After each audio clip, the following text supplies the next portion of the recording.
Quranda bir nəfər Allah Taala şəkur deyib, Nuh peyğəmbərə deyir.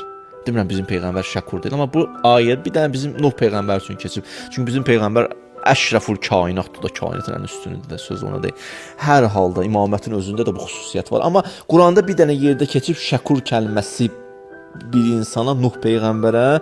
İmam Baqirə sual verirlər ki, niyə şəkurdur onun ləqəbi? Çox təşəkkür, Şakir yox, çox təşəkkür edirəm. İmam Baqir deyir ki, onun bir dənə zikri vardı ona görə. Deyirlər, hansı zikir? Deyir, bu zikir budur. Ma bi min ni'mətin ov afiyyətin fi dinin ov dünya fə innəha mink vəhdəkə la şərikə ləkə. Tərcümə edirəm sizə. Hər gün deyərmiş Nuh peyğəmbər, bu neymət, lütf, dünya ilə bağlı, dinlə bağlı, axirətlə bağlı. Hamısı səndəndir. Hamısı səndəndir. Sən təksən, sənin şərikin yoxdur. Bu gözəl baxışa bax. Adam bütün fikirlərini deyir. Buna deyirlər, tohid əfali də var bu kəlam elmində, belə bir mövzu. İnsan bütün fikirlərini deyir. Bu baxışı düzəldə bilir insan. Fə eynəmə tuvallu fəsəmmə vəcihullah. Hara üzü çevirsən, Allahın vəcihini görərsən.